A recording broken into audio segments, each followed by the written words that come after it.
네, 안녕하십니까. 안녕하세요. 네, 진천웅 변리사입니다. 41기고요. 두 분이나 참석해 주셔서 너무 감사합니다. 반갑습니다. 예, 오늘은 그 어, 핫펫 이슈, 세 번째 시간입니다.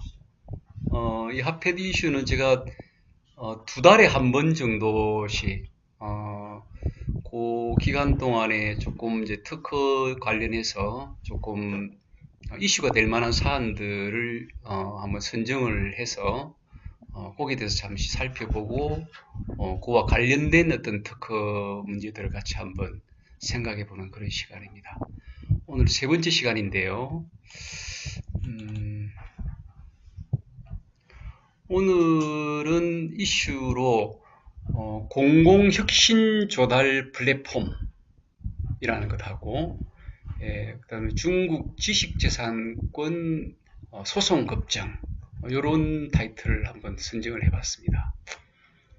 어, 이제 그동안 특허 그러면 이제 협회를 중심으로 주로 이제 R&D라든지 인증 관련된 부분에서 어떤 특허의 활용들을 주로 그동안 이제 강조해 왔다면은 그다음 지원 제도라든지 이런 부분들을 이미 다 이제 살펴봤기 때문에 이번 시간에 이제 주로 생각하는 부분은 아무래도 판로 기업이 가장 중요한 부분이 판로 아니겠습니까? 판로와 관련해서 이제 공공 조달이 아주 중요한데요. 그다음에 수출 이런 부분들이 이제 기업들에게는 아주 중요한 이슈일 테고 그거하고 특허는 어떤 관련성이 있는가를 한번 정리를 해보았습니다. 그래서 공공혁신조달 플랫폼 이거는 얼마 전에 이게 기사가 난 지 얼마 안 됐습니다. 그동안에 이제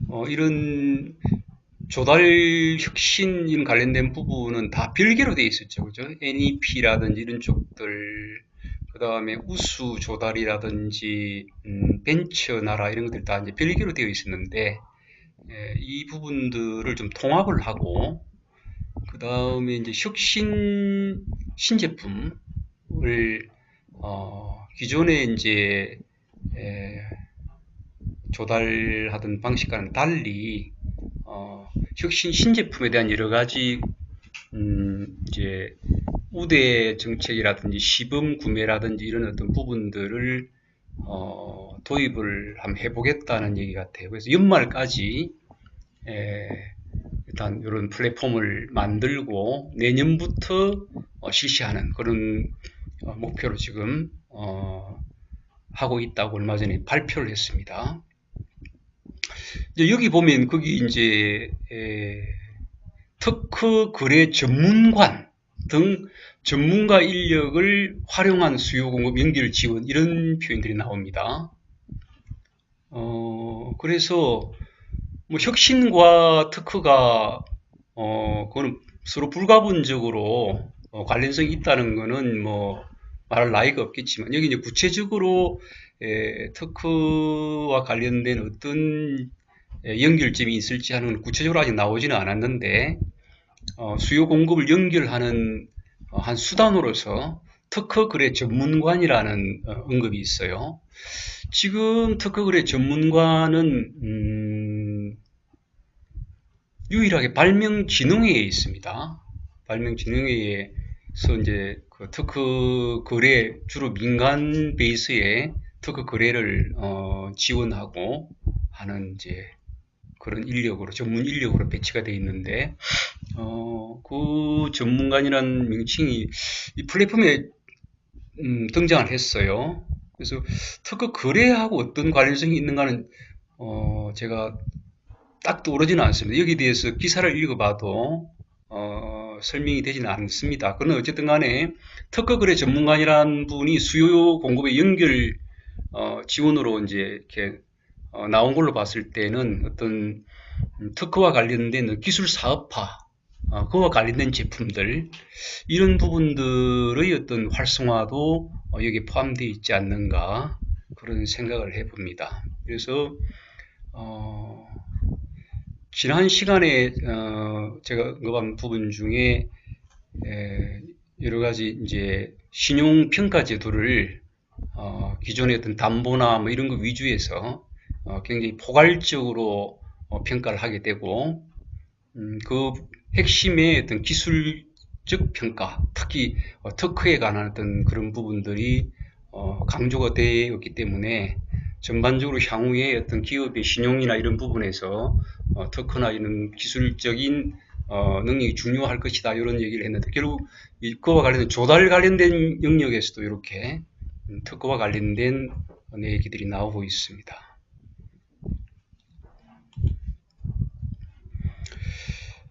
그리고 이제 이거는 수출과 관련된 부분과 이제 연결이 됐기 때문에 제가 한번 뽑아봤는데요. 중국에서 2017년 대비 2018년도 이 이제 분쟁 소송 건수가 41% 증가했다. 거의 뭐 50%. 네. 건수라기보다 증가율이 놀랍지 않습니까? 한 해 증가율이.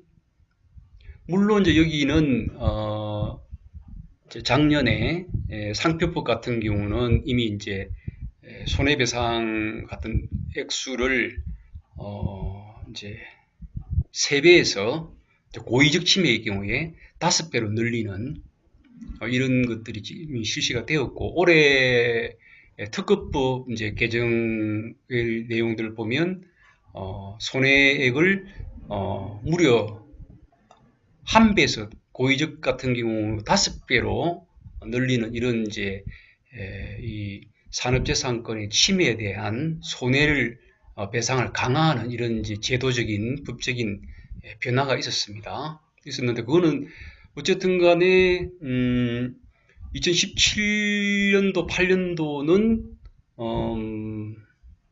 아직 제도가 실시되기 전이거든요. 그래서 그 제도의 영향권은 이제 올해 붙었는데, 사실상 작년에 41%나 증가했다. 지금 뭐 유튜브나 제가 이런 걸 좀 들어보면은 중국이 망했다, 미국하고 붙어서 되겠느냐, 중국이 지금 위기에 처했다, 결국은 중국이 힘들 것이다, 이런 얘기들로 도배가 되어 있습니다. 네, 유튜브에 제가 중국이라고 쳐보면 뭐 화웨이, 시진핑의 어떤 아주 부정적인 얘기들로만 도배가 되어 있는데, 이 이제 지식재산권, 특히 이제 특허와 관련된 중국의 어떤 추세, 제도적인 어떤 변화, 이런 것을 보고 있노라면 그렇게 단순한 중국이 아니라는 생각을 저는 하게 됩니다. 이게 이미 밑바탕부터 위로부터의 혁명이 아니고 그 기업 단위, 개인 단위, 연구소, 이런 요 경제 주체의 저 하부에서부터 이미 엄청난 변화가 시작이 되었기 때문에, 이거는 제가 생각할 때는 그 중국의 사회주의의 어떤 그 상층부에서 상향식 어떤 개혁에 의한 결과라고 보기에는 너무 그 변화 속도나 발전 속도가 엄청납니다. 그리고 지금 소송 뭐 이런 것들은 단적인 예인데요, 한 해에 40% 증가 뭐 이런 것들이 예사입니다, 이거. 그래서 이제 좀 말이 밖으로 원래 주제하고는 좀 어긋났습니다만은, 어쨌든 간에 이제 중국에서 이렇게 지식재산권 특허 소송이 급증한다는 얘기는 그만큼 이 부분이 중요해졌다는 얘기겠죠, 그죠? 네. 기업의 운영에 있어서 중국 내부적으로도 그 중국 기업들끼리도 이 특허권이라든지 상표권 이런 부분들에 대한 권리가 굉장히 기업의 경쟁력에 중요해졌다는 얘기고요. 그 다음에 이제 우리의 어쨌든 간에 제일 지금 큰 시장이 중국 아니겠습니까? 네. 그리고 시장이 계속 이제 그 중국의 중요성은 계속 커질 건데요. 우리 기업들, 저희 고객들 말씀들을 들어보면 작년 다르고 올해 다릅니다. 요즘 이제 중국하고 비즈니스를 하려고 하면은 제일 먼저 듣는 얘기가 특허권 있느냐 이런 얘기를 듣는다 그래요. 한 3년 전만 해도 상상이 어려운 일입니다. 그만큼 중국이 빠르게 변하고 있고, 네, 중국이 이렇게 변한다는 얘기는 미국이나 뭐 다른 유럽이나 이런 소위 말하는 특허나 이런 쪽에서 좀 더 앞서갔다는 나라에서는 더할 나위도 없겠죠. 그래서 수출로 우리가 먹고 사는 우리나라에서 이제 특허나 상표에 대한 대비 없이 수출을 논한다는 것은 어렵다. 다른 경쟁자들은 전부 다 그런 무기들을 들고 나오는데 그 무기들을 왜 돈 들여서 그렇게 취득을 하고 하겠습니까? 결국은 이제 행사하기 위함인데 그런 경쟁자들에 비해서 그런 부분에 대한 대비가 없이 나간다고 한다면은 결국 경쟁력이 없어서 얼마 가지 못하고 반짝하고 무너지고 마는 그런 게 되리라 생각합니다. 그래서 수출과 관련해서 이 특허 문제는 이건 뭐 이제 아무리 강조해도 지나치지 않다. 그런 생각에서 주제를 한번 뽑아보았습니다.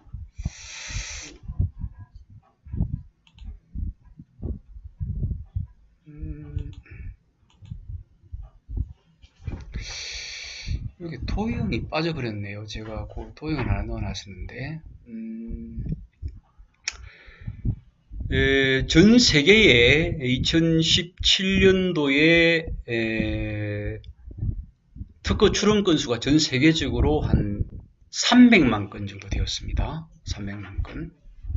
그런데 제일 많이 출원한 것은 뭐 지금 제가 계속 말씀을 드렸지만 중국입니다. 중국이 한 160만 건 정도 출원했었어요. 작년 2017년도에. 그러면 절반이 넘는 수준이죠. 그죠? 전 세계 특허에. 물론 질적인 것까지를 고려를 한다면 퍼센티지는 대폭 좀 낮아지겠지만 그래도 건수로 전 세계 특허 출원의 절반을 차지한다는 건 참 대단한 일입니다. 네. 그 다음은 현격한 차로 미국이 60만 건입니다. 60만 건. 그 다음 일본이 한 40만 건. 그 다음이 4위가 우리나라입니다. 우리나라도 대단하죠. 우리나라도 한 20만 건 정도 됩니다. 그 다음에 이제 유럽연합이 한 18만 건 정도. 네, 그런 정도 됩니다. 그 얘기는 뭐 그 정도 하겠습니다. 그런 이제 추세다라는 걸 말씀드리고, 중국이 어떤 100만 건이 넘은 게 한 4년밖에 안 됐습니다. 네, 이게 3년 정도밖에 안 됐네요. 3년 정도. 그러니까 해마다 엄청난 그 건수 면에서는 증가가 이루어지고 있습니다. 그리고 이제 제도나 이런 부분에서도 소위 특허 전문가라고 하는 변리사들도 엄청나게 뽑고 있고요. 하여튼 참 대단한 나라입니다. 어떻게 될지 트럼프 말대로 한번 지켜보겠습니다.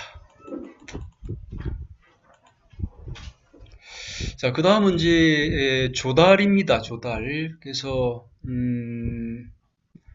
오늘의 주제는 이제 결국 판로와 관련된 거기 때문에 그 중에서 가장 이제 기업들이 특히 중소기업들이 이 조달 쪽에 관심들이 아주 많죠. 조달을 하는 기업과 하지 않는 기업으로 일단 나누어지지 않습니까? 중소기업들이. 그래서 이 조달은 기업의 어떤 판로와 관련해서 아주 중요한 시장인데요. 이 조달에도 이제 조달이 작년 이게 2018년도 거니까 2018년도에 26조 정도 되었습니다. 전체 조달 액수가. 그 중에서 이제 이미 쇼핑몰에 등록되어서 제한적 경쟁을 하는 나라장터가 한 16조, 그 다음에 이제 총액 입찰이 한 10조 가까이 되고요.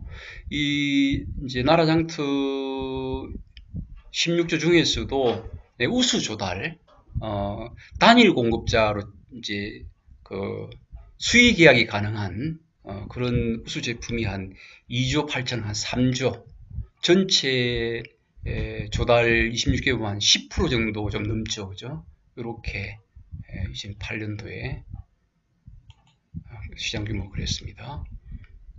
그래서 뭐 조달주도는 아시겠지만 이제 일반 경쟁 입찰로 하는 경우가 있고, 나라장터에 이제 등록되어서 부분적 경쟁 입찰을 하는, 그 다음에 또 그 안에는 또 우수 조달처럼 단일 계약을 할 수 있는 그런 것들로 이렇게 쭉 종류들이 나누어져 있습니다. 그래서 경쟁을 갖다가 하지 않는 쪽으로 갈수록 여러 가지 이제 그 조건들이 부과가 되겠죠. 어떤 것들이 있는가를 쭉 다시 한번 살펴보겠습니다. 조달을 하면서 왜 TCB라는 얘기를 먼저 했느냐 하면, 이제 TCB는 여러분들 잘 아시겠지만은, 원래 이제 신용평가만 하다가 여기에 이제 기술평가를 함께 하는 거 아니겠습니까? 그래서 TCB라 그러면 이제 기술평가 기관이라는 얘기죠. 그죠? 테크니컬 크레디트 브레어에서 거기서 이제 기술평가 기관에서 하는 기술평가를 갖다 TCB라 하는데요.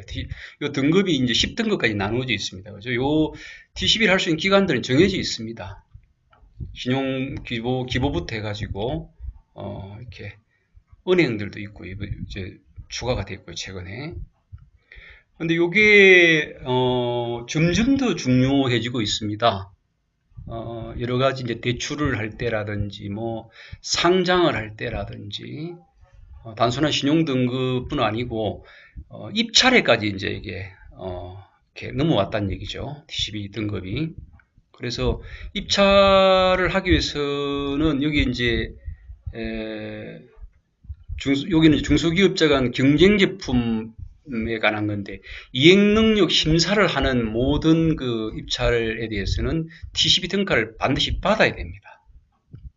받아야 되고, 이게 이제 2018년도 이전에는 10억 이상 금액에서만 이 TCB를 적용하다가 2018년도 작년도 6월달부터는 10억 미만에도 TCB를 이제 적용하게 되었기 때문에 입찰을 하려는 기업들은 다 TCB 평가를 받아야 된다는 얘기죠.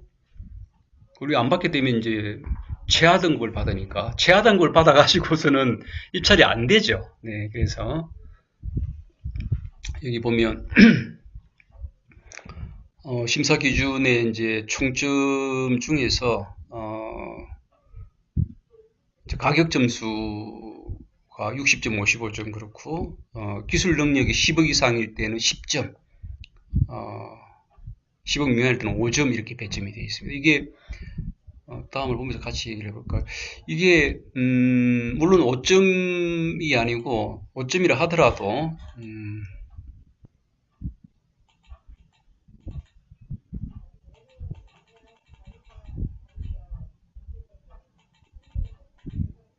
네, 요렇게 이제 10점부터 쭉 하게 내려가서 이제 실질적으로는 10등급으로 되어 있지만 2점 차이가 나게 되어 있죠. 그죠?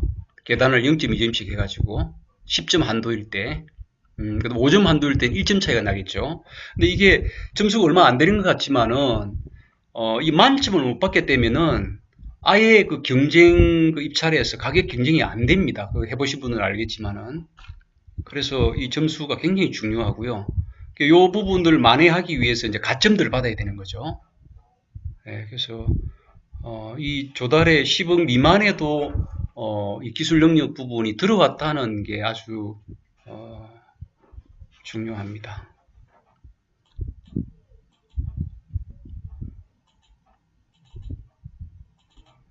요거는 얼마 전에 저희 고객이 이제 한 내용이에요.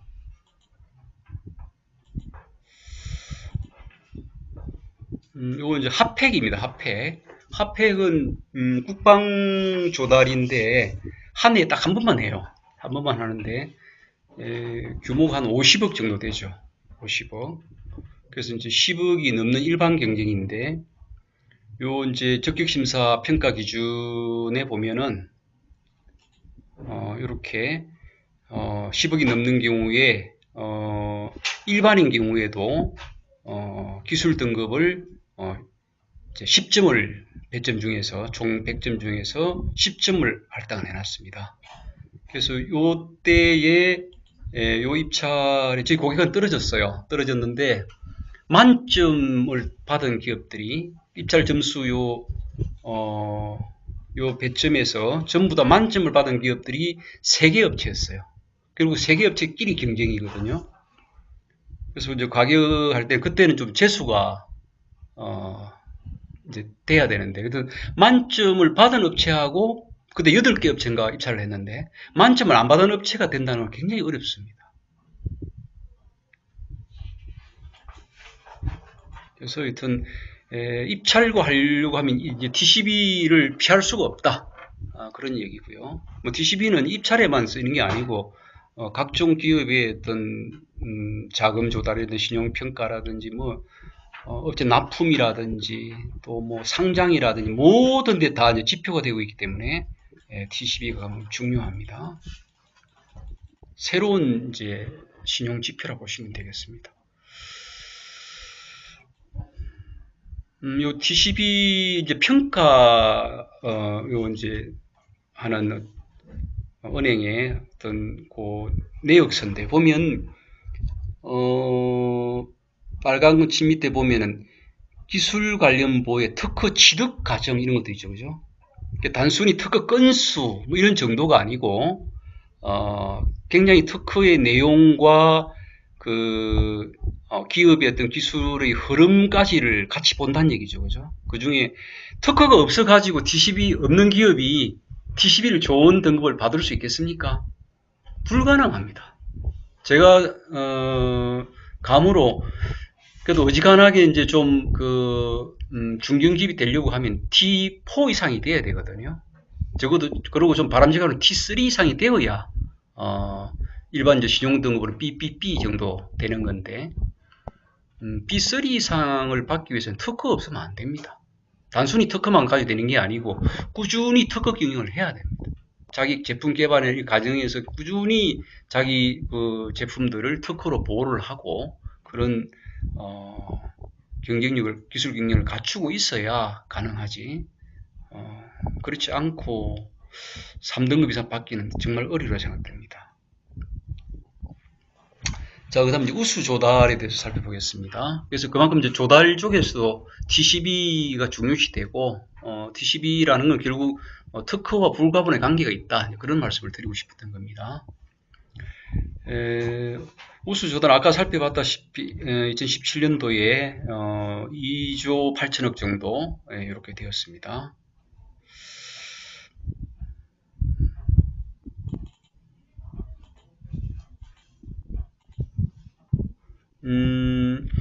우수 조달은 3년 단위로 한번 연장이 가능, 최대 6년까지 가능하게끔 되어 있고요. 가장 이제 중요한 거는 수의 계약을 할 수 있다는 거죠, 그죠? 수의 계약을 할 수 있고 중소기업 제품 구매액의 10% 이상을 갖다가 구매 의무하게 되어 있기 때문에 아까 그 이제 전체 데이터에 보다시피 조달의 10% 넘게가 이 이제 우수 조달에서 조달이 되는 거죠.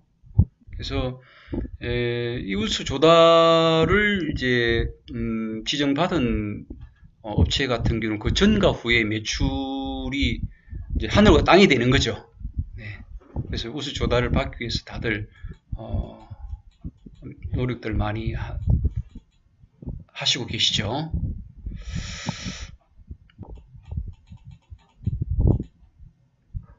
그래서 우수 조달 기본적인 이제 신청 요건은 당연히 이제 중소기업들, 중소벤처기업들이 제품이어야 되고요. 그다음에 이제 NEP, NET, 뭐 그런 거 외에 특허 실용 신안이 적용된 제품도 있습니다. NEP, NET도 우수 조달하고 별도로 이제 심사를 받는데 이것도 우수 조달이 못지않게 어렵지 않습니까? 근데 NEP만 됐다고 해가 되는 건 아니지만 어쨌든 간에 요 조건 중에 이제 오늘의 주제는 특허 실용이기 때문에 특허 실용이 적용된 제품도 우수 조달의 요건이라는 거죠. 그런데 요 이제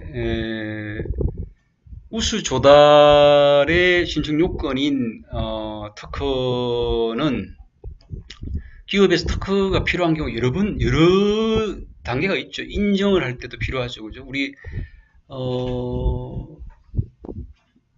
R&D 할 때도 필요하지 않습니까?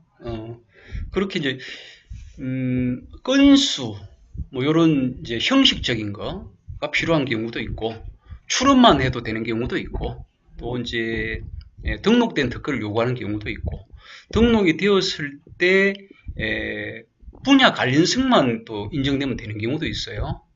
뭐 예를 들어서 건설 쪽에 뭐 PQ 같은 거 할 때 건수가 중요하거나 이렇게 할 때 그럴 때는 이제 관련 업무가 저기 건설 쪽 특허냐 이런 요즘 그게 좀 강화됐습니다. 요즘은 이제 그게 실제로 적용된 것까지 강화됐지만은 초기 시작할 때는 이제 그 건설 관련된 특허면 됐죠.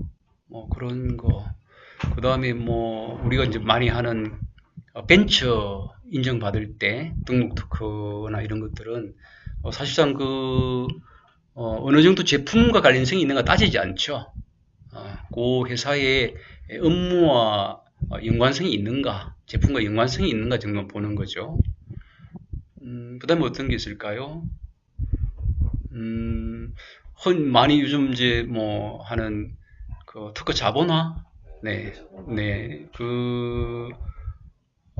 가지급금이라든지 뭐 이런 재무구조라든지 부채라든지 이런 것들을 해결하기 위한 어떤 그런 목적의 특허라고 한다면은 매출 관련성이 있어야 되겠죠, 그죠? 근데 매출 관련성 부분도 세밀하게 따지질 않습니다. 평가를 할 때에 지장이 없을 정도, 그 정도 지금 보는 것 같아요. 또 뭐가 있을까요? 그 다음에 이제 그 다음 단계 정도가 제가 생각할 때는 특허 담보 평가를 할 때 한 건을 가지고 평가를 하기보다는 아직까지도 기업 전체의 특허를 가지고 보통 평가를 많이 하죠.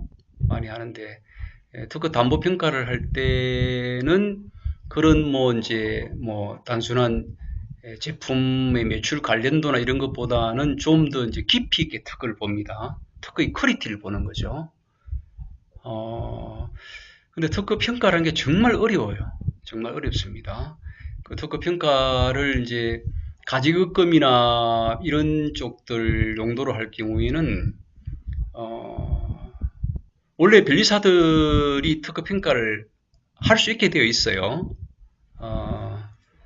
이제 변리사법에 특허를 감정을 할 수 있게 되어 있고 전통적으로 이제 법원에서 어떤 경매에 나온 건들 이런 것들이 가치 평가를 할 때 변리사 회에 수십 년 동안 이제 그 의뢰를 하고 그러면 이제 변리사 회에서 3인의 변리사를 선정해 가지고 그 가액 평가를 해주고 그래 왔습니다.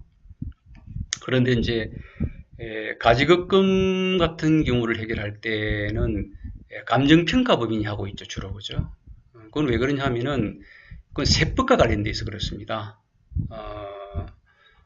그 이제 보통 가지급금을 해결하는 경우에는 특수관계인 간의 거래죠, 보통. 대표가 법인에 판다든지 아니면 이제 대표의 자녀가 판다든지 뭐 이런 형태로 어떻게 하든지 재무구조와 관련성을 가진 특수관계인들 화고법인의 거래가 이루어지기 때문에 그럴 경우는 이제 시가 평가를 해야 되는 거죠. 그죠? 시가 평가를. 근데 특허는 시가가 없죠. 거래된 적이 없기 때문에.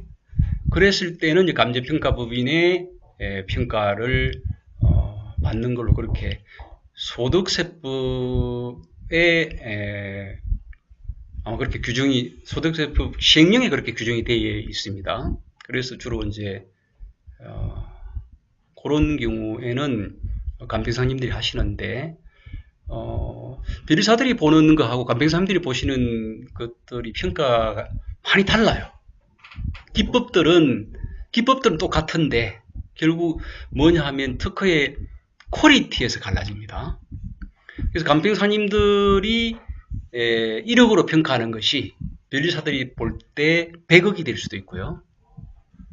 감평사님들이 5억이라고 평가하는 것들은 또 변리사들이 볼 때 1000만 원도 안 되는 경우도 있을 수 있습니다. 왜 그런 차이가 나느냐? 그 특허의 그 퀄리티를 보기 때문에 그렇습니다. 변리사들은. 감평사님들은 특허의 퀄리티라기보다는 어떤 매출 관련성, 이런 일반적인 사항만 보기 때문에 그렇게 관점들이 차이가 납니다. 똑같은 툴을 이용한다도 그래요. 그래서 그거는 여전히 숙제입니다. 숙제고 그 평가의 목적에 따라 가지고 전문가분들이 필요로 하는 부분들이 달라요. 예를 들어서 그런 겁니다. 예를 들어서 분쟁이 붙었어요. 분쟁이. 근데 그 특허를 가진 기업은 그 특허 때문에 그 시장 진입을 수백억짜리를 막을 수 있어요. 그럼 그 특허의 가치를 얼마일까요? 돈으로 따질 수가 없죠. 단순한 뭐 수백억 시장뿐 아니고 기업이 가지는 어떤 기술에 대한 어떤 신용도나 전체로 영향을 미치는 거죠. 그런 중요한 특허일 경우에는 가격 산정이 불가할 정도로 가치가 높습니다. 한 건이. 뭐 대표적으로 그 옛날 우리 삼성하고 TI사가 붙었을 때 특허 3건, 미국 특허 3건 가지고 수천억을 물어줬지 않습니까? 그죠? 그런 것들이죠. 그런데 그런 것들을 일반 간평, 그런 구체적인 특허의 퀄리티라든지 구체적인 사실을 감안하지 않고 평가를 하면은, 그거 1억도 안 될 수도 있어요. 그런 게 특허입니다. 그래서 가치평가 정말 어려워요. 자, 이제 왜 그런 말씀을 드렸느냐 하면, 이 이제 특허라는 것이, 그 가치평가도 어렵지만, 그 활용도에 따라 가지고 특허의 디자인들이 다 달라진다는 거예요. 달라야 된다는 거예요. 그래서, 예를 들어서, 그런,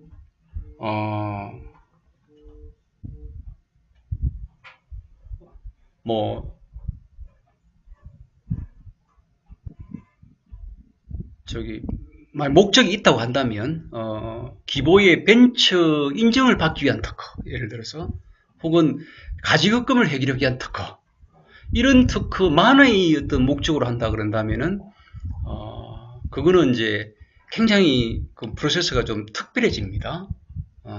권리 범위라는 부분을 굉장히 좁게 해서 들어가면, 굉장히 이제 특허를 받기가 수월하죠.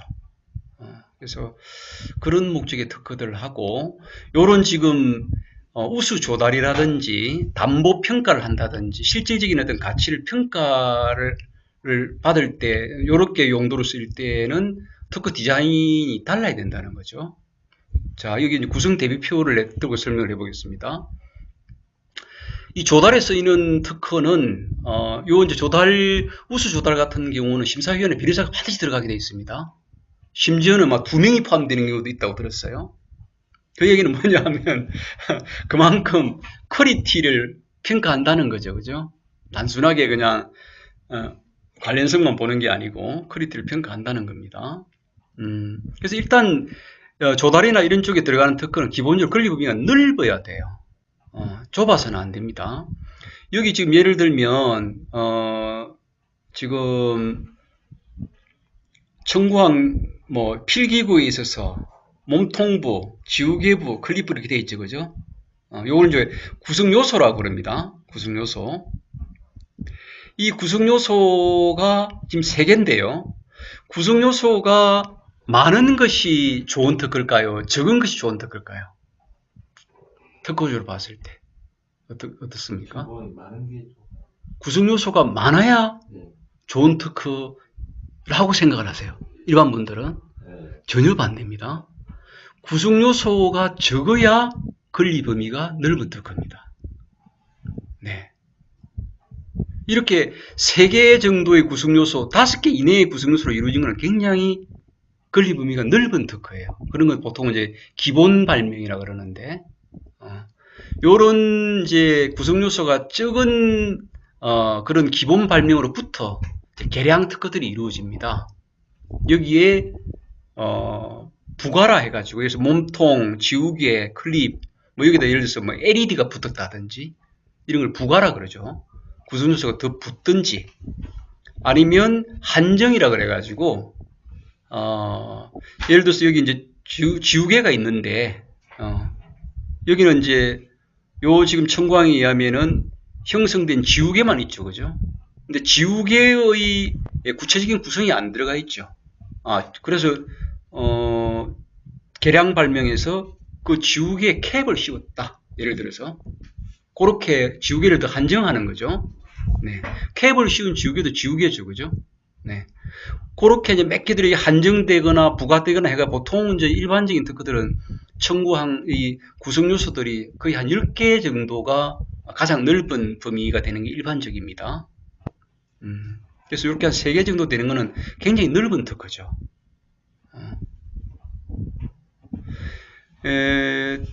이 특허 출원을 하면 이제 심사관들이 하는 역할이라는 것은 가장 중요한 역할은 이 이제 청구항이라는 권리 범위를 놓고 출원인하고 협상하는 겁니다. 그럼 출원인이 처음에 이제 출원인 대리하는 이제 변리사가 자기가 발명한 내용이 한 100점 된다고 생각을 해요. 자기가 대충 이제 선행기를 조사를 해보니까 그러면 제대로 된 심사 과정은 이렇습니다. 보통 변리사들은 한 120 내지 150을 달라고 청구를 해요. 자기는 100점이라고 생각하지만 그러면 심사관은 어떻게 액션을 보내느냐? 이걸 자기가 문 선행교수를 조사를 해보니까 한 80 정도 줄 수 있겠네요. 이렇게 보냅니다. 심사관이 한 100 정도 줄 수 있다고 생각될 때, 네. 그러면 100이라는 점이 좀 객관적으로 보면 서로가 룸이 생기는 거죠. 그죠? 네. 그걸 놓고 그러면 이제 그렇게 얘기를 하면은 그러면 이제 그 대리인은 80이라고요? 뭐 좀 급하면은 80만 받고 그냥 그칠 수도 있어요. 감사합니다 하고 80 받겠습니다. 근데 이제 자기는 100이라고 생각한다는 얘기죠. 그러면 80 받고 그 다음에 20에 대해서는 더 주세요. 이렇게 할 수도 있어요. 뭐 보정이라든지 뭐 분할 출원이란 이래가지고 그러면 심사관이 보고 그래 자네만에 맞네. 그럼 100 줄게. 이렇게 하든지 아니면 그 다음에는 90만 줄게. 또 이렇게 할 수도 있어요. 그죠? 그렇게 절충을 해서 접점을 찾아가는 과정이다. 이렇게도 볼 수 있어요. 네. 그래서 여러분들 단박에 등록되는 거. 이제 그 출원인들 중에는 이런 내용들을 전혀 경험해보지 못하신 분들은 출원해가지고 바로 한 번에 등록되는 거. 심사관으로부터 한 번에 그 의견 제출 통지서도 못 받고, 안 받고, 못 받고가 아니라 안 받고, 그것이, 아주 그 잘된 일이라고, 생각하시는 분도 계세요. 그 잘된 일일까요? 왜 심사관이 한꺼번에 줬을까요? 심사관이 볼 때는 이거 100을 줘도 될 텐데 100을 청구해도 될 텐데 50을 청구했네. 애딴 먹으라고 주는 거예요. 네. 그러니까 정상적인 출원 과정에서 의견 제출 통지 사문 없이 바로 등록된다는 것은 그거는 특허의 권리 범위에 대한 관심이 없다는 얘기입니다. 정상적으로 그렇게 미국에서 그렇게 등록된 특허는 특허로도 쳐주지도 않아요. 미국은 보통 한 대여섯 번 이상의 이런 오고 가고 또 새로 바꾸고 또 내고 이렇게 계속 권리를 놓고 권리가 이 한 구성요소 하나하나 표현 하나하나들이 돈이라고 생각하는 사람들이기 때문에 그런 과정을 거치는데요. 어쨌든 간에 물론 특수한 경우에는 한 번에 되는 게 중요할 수도 있습니다. 왜? 지금 당장 등록 특허가 필요해요. 당장. 네. 올해 안에 등록 특허가 좀 있어야 돼요. 그러면 어떡합니까? 우선심사 신청해가지고 2개월 만에 받아들입니다. 네.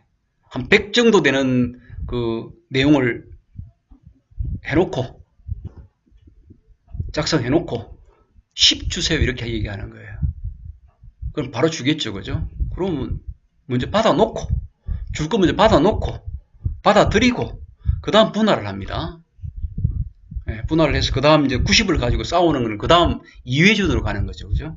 아무튼 그런 거는 스킬인데 어쨌든 그렇게 특수한 경우에는 한 번에 받는 게 뭐 그런 경우 있지만 정상적인 경우에는 여러 번의 그런 의견 절충 과정을 거쳐서 받는 것이 정상적이다. 그런 것들 상식적으로 좀 알아보시고요. 자, 그렇게 보면 단번에 해준다는 것은 어떤 경우냐? 청구항 1항이 한바닥인 경우, 손바닥 한바닥의 경우, 구성 요소가 수십 개인 경우, 심사관이 그걸 쳐다볼까요? 안 쳐다볼까요? 바로 줍니다. 그런 걸 점특허라 그러거든요. 점특허. 그걸 주어도, 권리를 주어도 사실상 행사할 수 없는 권리라는 걸 알거든요. 행식적인 권리다.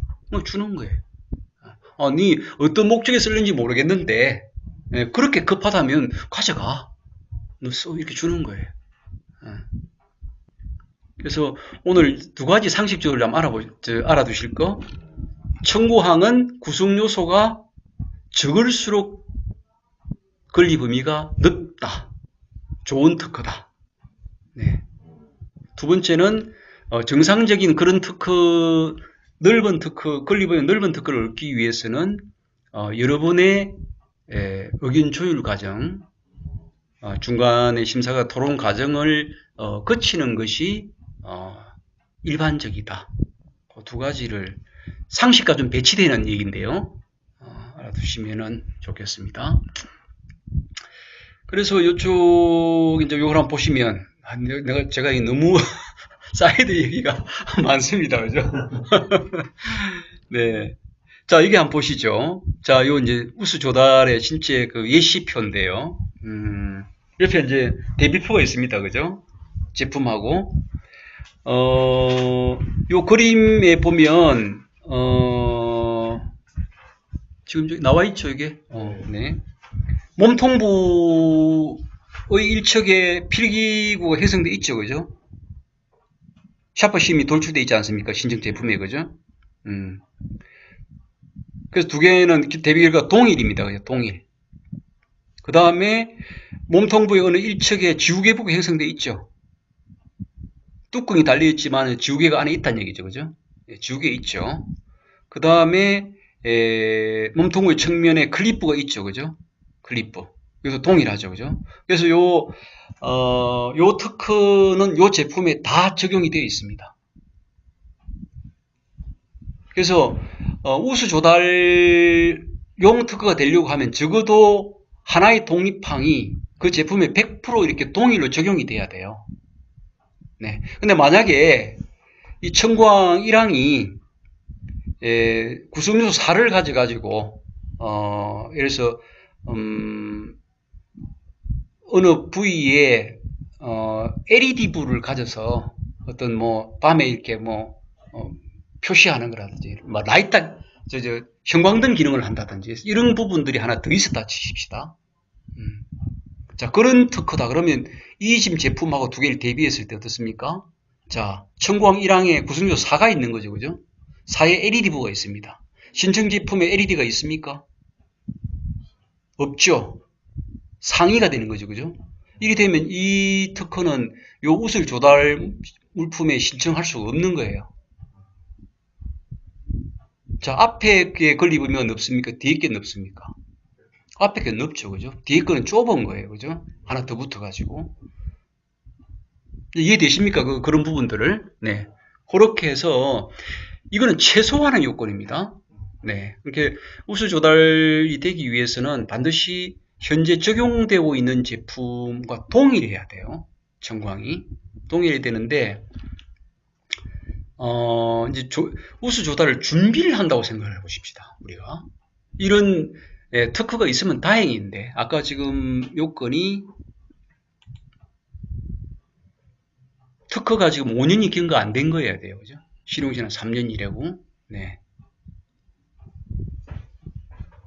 지금, 우수 조달 제품은, 이제 특허 요건뿐 아니라 다른 여러 가지 제품의 우수성에 여러 요건들이 있습니다. 그 중에 이제 특허를 진행 하나의 지금 요건만 따지는 거예요. 어쨌든 간에, 다른 부분들도 다 점수가 70점 이상이 돼가지고, 합격 기준에 들어가면서, 이제 특허가 거기에 100% 적용된 특허도 있어야 된다. 고 할 때, 이거를, 지금 내가, 제품은 괜찮아요. 제품은 다른 분들 될 것 같은데, 특허만 있으면 돼. 예를 들어 그런 경우를 해보십시다. 그러면 특허를 만들 수 있을까요? 조달에 된 특허를 지금?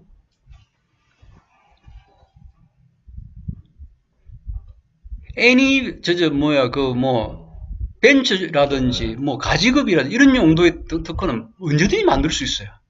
그 변리사들한테 맡기면 여러 가지 툴들을 이용해서, 한 1, 2주면 톡톡톡 만들 수 있어요. 등록 특허를 만들 수 있어요.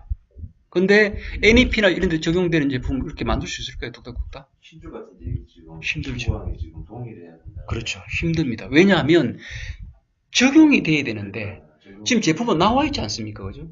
나와 있는 제품은 특허가 안 돼요. 앞으로 적용될 기술을 개발해가지고, 그걸 특허를 받고, 그 부분이 제품에 적용이 돼야 돼요. 이해되시죠? 그러니까, NEP를 특허를 받으려고 하면, 적어도 한 1, 2년 정도 준비를 해야 돼요. 이거 우선심사로 받는다 하더라도. 그래서 지금 제품에서 특허를 받을 수 있는 아이디어 부분들을 갖다 생각해가지고 적용을 하고, 적용하기 전에 특허 출원을 해서 등록을 받고, 이 두 가지 부분이 매치가 돼야 되는데, 지금 잘 되고 있는 제품들을 갖다가 새로운 부분을 적용해서 특허를 받을 수 있는 새로운 기술 능력을 적용해가지고 특허를 받고 하려고 하면은 적어도 제가 볼 때는 6개월 이상, 가장 적어도 한 1년 정도의 기간을 가지고 해야 됩니다. 그런 특허가 있는 경우는 예외를 하더라도 그런 얘기입니다. 그래서 특허가 어디에 필요하냐 따라 가지고 이렇게 준비 기간이나 만드는 방법이 다 다릅니다. 네, 요구되는 거 이런 것들이.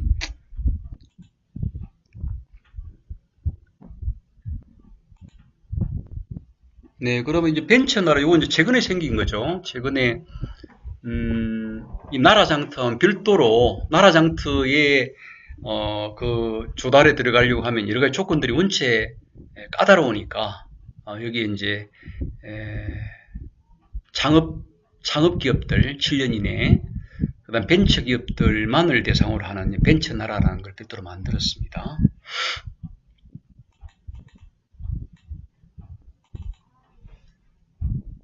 여기 이제 추천기관의 추천을 통해 들어갈 수도 있고, 직접 신청할 수도 있어요. 그럴 때 이제 기술 품질 평가를 받을 때에, 특허 실용 신안이, 품질 평가 정빙 자료로 들어갑니다.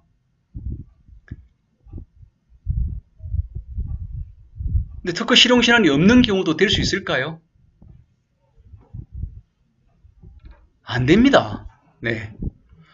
경쟁사 제품들은 다 이걸 몇 개를 가지고 들어오는데 우리는 이것도 없이. 그런데 R&D 하시면서 많이 들으셨죠, 그죠? 협회장님부터 평균은 다 갖추고 들어가야죠. 기본은 하고 들어가야죠, 그죠? 네. 그래서 벤처 나라 신청을 할 때도 특허가 필수적이라는 말씀을 드리고 싶었습니다. 그 다음에 신기술, 신제품, NET, 이쪽에는 특허가 명시적인 기준은 없어요. 그렇지만 독창적인 신기술이라는 게 뭡니까? 특허가 없으면 됩니까? 특허 없으면 신기술이 될 수가 없죠, 그죠? 네. 향후 어떤 기술 보호를 위해서라도 네. 그래서 아까 T12하고 똑같은 얘기입니다. 이 이제 NEP의 기술성 평가에 직접적으로 특허가 몇 건이어야 된다든지 이런 특허 관련성에 대한 얘기는 하나도 없어요. 그렇지만 특허가 없는 기술들은 요 기술적 평가를 받을 수가 없는 겁니다. 모든 부분에 기술성 우위, 기술 비중 이런 내용들이 특허에 대한 언급이 없이 어떻게 가능합니까? 기술적 우위가 어떻게 특허 없이 가능하겠어요? 특허만 가지고 되는 건 아닙니다만 특허 없이는 안 된다는 얘기입니다. 예.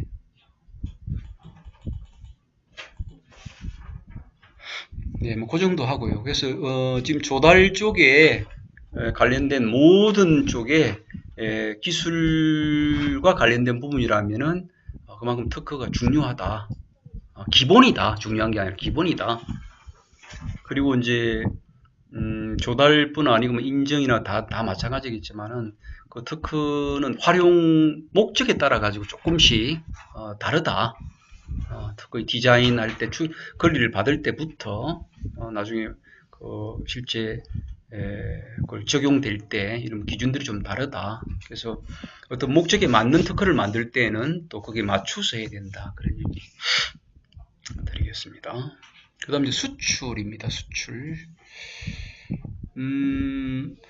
여기 이제 특허 취득의 필요성에 대해 언급을 해놨는데, 여기 내가 도형을 넣어놨군요. 140만 건이네, 2017년도. 160만 건이 아니고. 네. 그 이제 각국 특허 독립의 원칙, 요건 한 번 더 설명을 드릴게요. 이게 무슨 얘기냐 하면, 자, 중국에서 140만 건이 출원이 됩니다. 우리나라에서는 20만 건 출원돼요. 중국은 아직 우리나라에 그렇게 많이 출원하지 않아요. 중국 140만 건 중에서 우리나라에 몇 건 정도 출원할 것 같습니까? 중국에서 우리나라에 10,000건이 안 됩니다. 네. 네.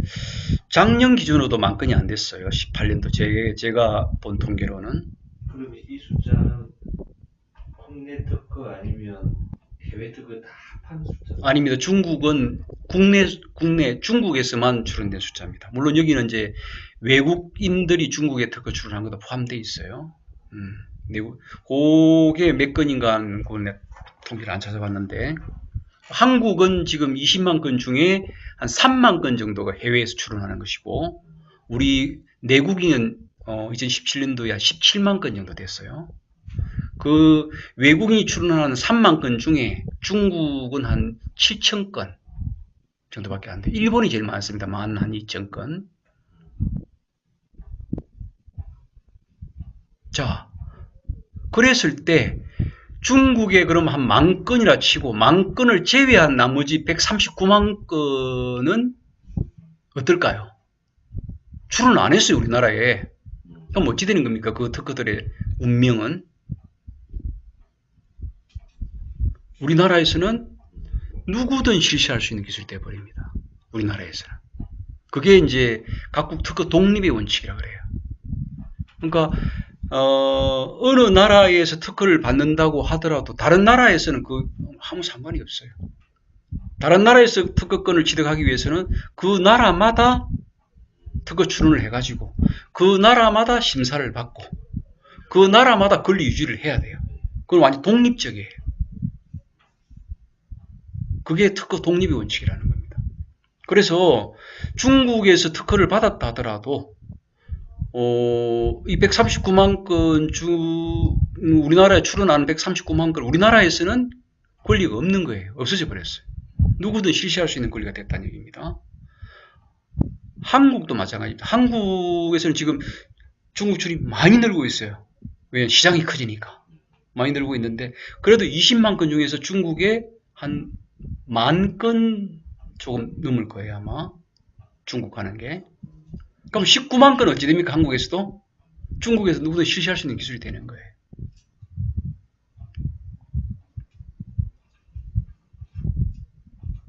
그럼 뭐 그렇게 해야 되는데 이유가 있습니다. 이제 첫 번째로는 비용이 원체 비싸요.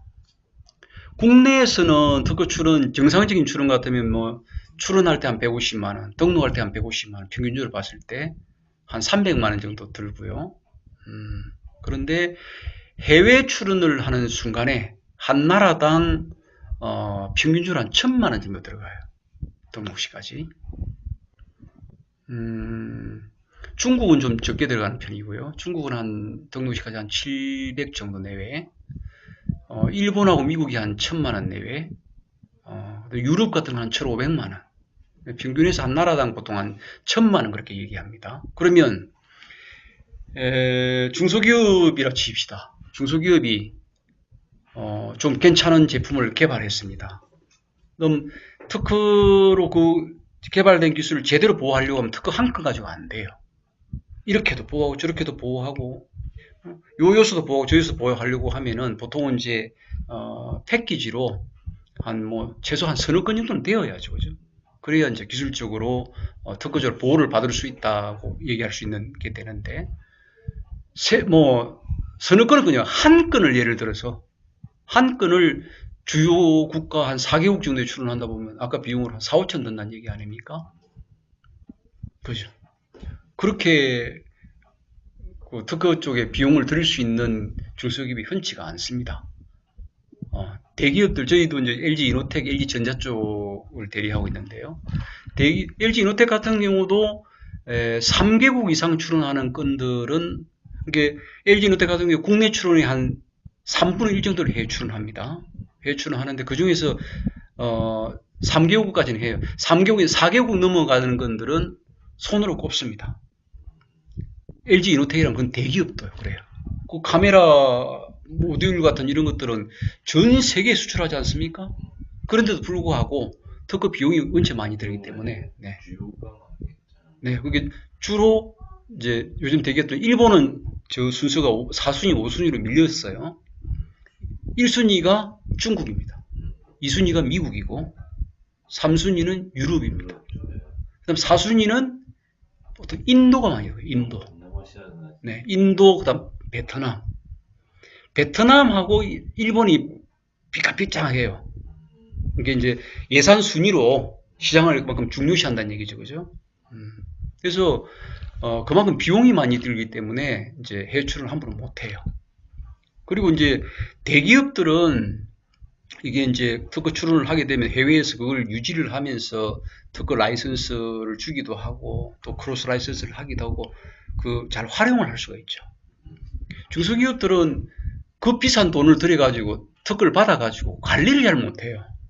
그리고 해외 또 그걸 연차료라 그래가지고 매년 유지를 해야 되는데 유지 비용도 비싸고 그러다 보니까 이제 이렇게 대부분의 것들이 해외 출원을 못하고 많은데 그런데 실제로는요 이게 만약 그게 그 제품이 해외에서 정말 이제 시장성이 있어가지고 팔리기 시작했다. 그랬을 때 특허가 있는 것과 없는 것은 하늘과 땅입니다. 왜냐? 특허가 없다는 얘기는 그 나라에서 마음껏 만들어 팔 수 있다는 얘기가 돼버리지 않습니까? 그죠? 그래서 그럴 때는 깡을 치죠. 그래서 그런 경우에 이제 활용할 수 있는 게 나중에 이제 PCT나 이런 제도들이 있는데, 오늘은 PCT 부분을 좀 잘 좀 활용했으면 좋겠다 싶은 내용을 내가 좀 강조하고 싶어요. 뭐, 요 이제 여러 가지 예들을 들어놨습니다. 이거 읽어보시면 뭐 다 옳은 얘기 아니겠습니까? 뭐, 분쟁은, 한번 분쟁 휩쓰이면 끝입니다. 특히 미국 같은, 우리나라는 지금 특허 한 건당 이제 분쟁을 했을 때 평균 배상액이 6천만 원이래요. 6천만 원. 그래가지고 너무 배상액이 적다 해가지고 우리나라도 아까 중국처럼 고의 배상액을 3배로 늘리는 걸 이제 올해 이제 6월 1일부터 발효됩니다. 우리나라도.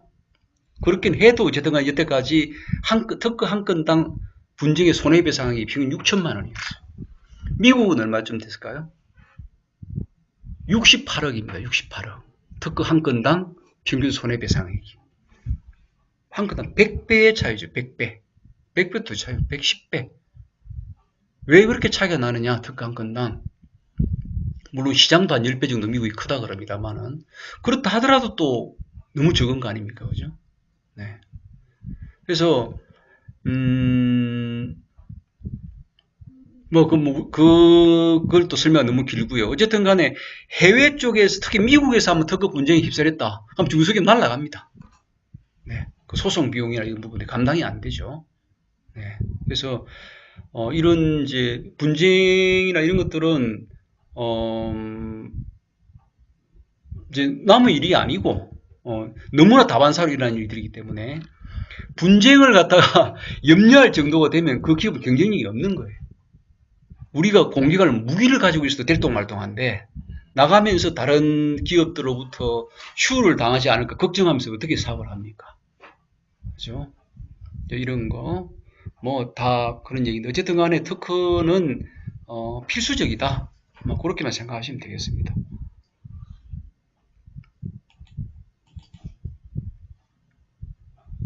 그래서 이제 이 해외에 출원하기 위해 가지고 이런 이제 조약들이 발달돼 있어요. 네, 뭐 이제 여기서 이제 뭐 시간도 다 됐고 해서 PCT 부분만 조금 설명을 드리면, 원래 우리나라에 출원하고 나서 외국에 바로 출원하기는 불가능하지 않습니까? 언어로, 그 나라 언어들을 이렇게 번역을 해야 되고 하니까 또 그쪽 나라에서도 절차도 밟아야 되고, 그래서, 한 나라에 출원하고 나서 다른 나라에 출원하기까지 1년간의 기간을 주어요. 그걸 우선기간이라 그러는데, 그 1년 안에만 다른 나라에 출원하게 되면은 불이익을 받지 않도록 그렇게 이제 하는 제도가 우선권 제도입니다. 네. 그런데 이 우선권 제도에 이한다 하더라도 1년이 출원하고 나서 1년은 금세 가버려요. 금세 가버리는데 그 기간 안에 그 특허를 가지고 어느 나라에 출원할지를 결정하기란 상당히 어렵습니다. 그런데 그럴 때 활용한 제도가 이 BCT라는 제도예요. 이 BCT는 비용도 얼마 안 들어요. 한 300만 원 정도 드니까 다른 나라에 어떤 출원하는 비용에 한 나라 출원하는 비용이 한 절반 정도 비용밖에 안 들죠. 그러면서 지정국이란 그 나라에 거의 모든 나라들이 여기에 BCT에 가맹국이기 때문에 152개국이면 뭐 거의 모든 나라죠, 그죠? 거의 모든 나라에서 일단 출원한 걸로 간주가 돼요. 물론 그 나라에서 권리를 실제로 받기 위해서는 그 나라의 출원 절차를 밟아야 돼요. 밟아야 되는데 그 기간을 1년 안이 아니고 30개월까지 연장할 수가 있어요. 네.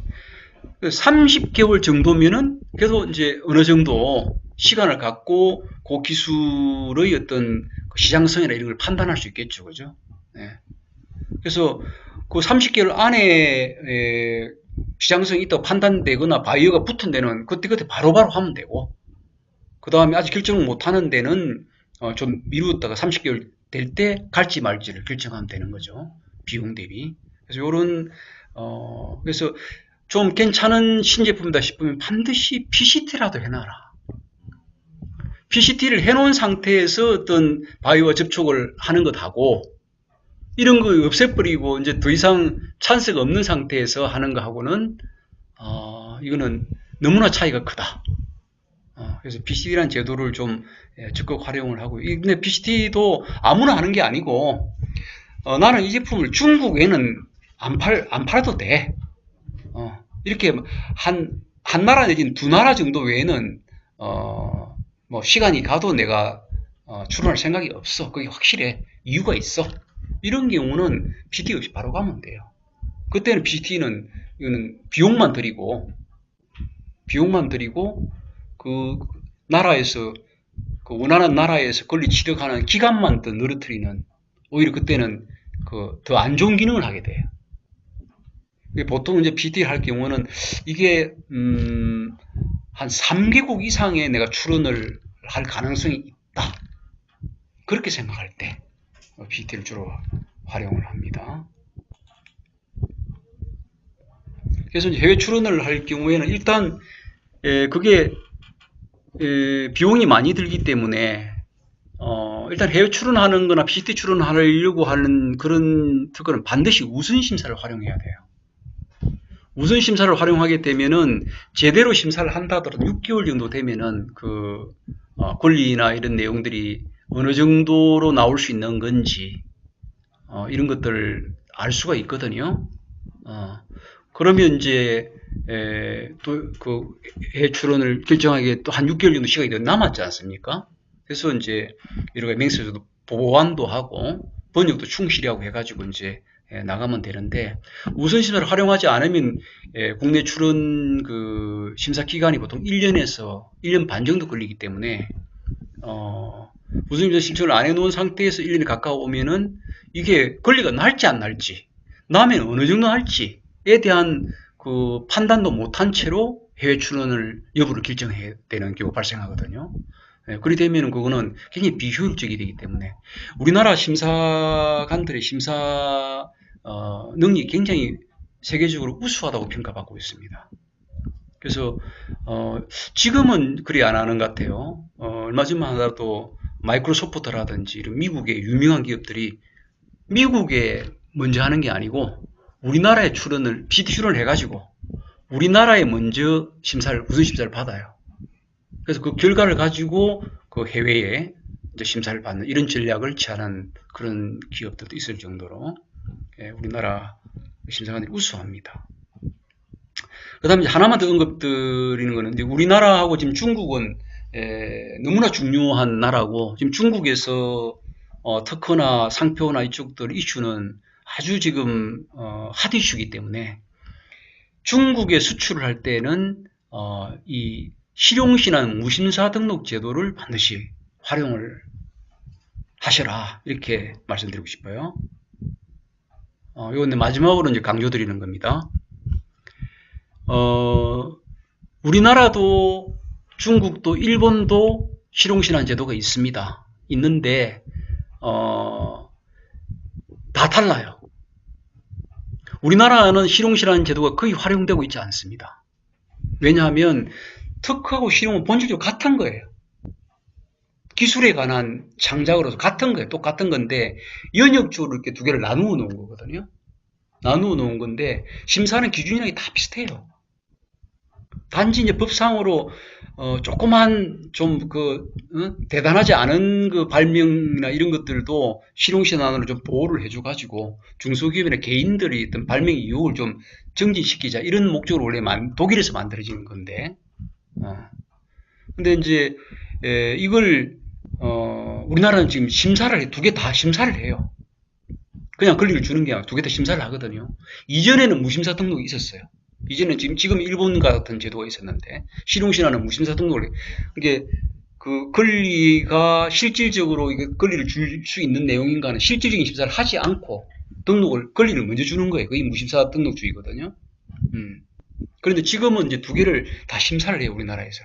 그러니까 실질적으로는 뭐 법상은 좀 차이가 있다도 실질적으로는 실용신안이 안 될 거는 특허도 안 돼요. 특허가 되는 거는 실용신안이 되는 건 특허도 돼요. 그러다 보니까 실용신안은 우리나라에서 거의 죽었어요. 5,000건 이하예요. 20만 건 중에서 한 3,000건 내밖에 안 돼요.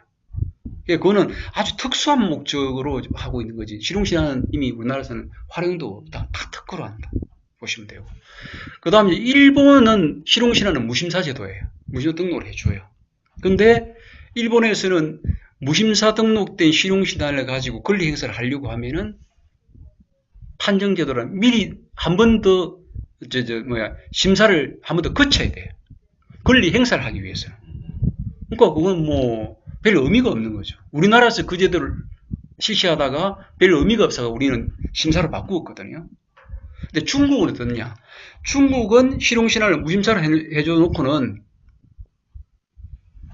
별도의 심사 없이 권리 행사를 할 수 있게 만들어놨어. 그러니까 중국에서는 특허보다 실용신안 건수가 더 많아요. 그러면 그게 실질적으로 나중에 심사를 하면 등록될지 안 될지 모르는 것들을 갖다가 실용신안으로 등록받아가지고 권리 행사를 막 하는 거예요. 그게 지금 분쟁이 막 아까 폭증했다 그러지 않습니까? 그죠? 그 부분 중에 많은 건들이 실용신안으로 의한 건수들이 많아요. 중국 제도적으로.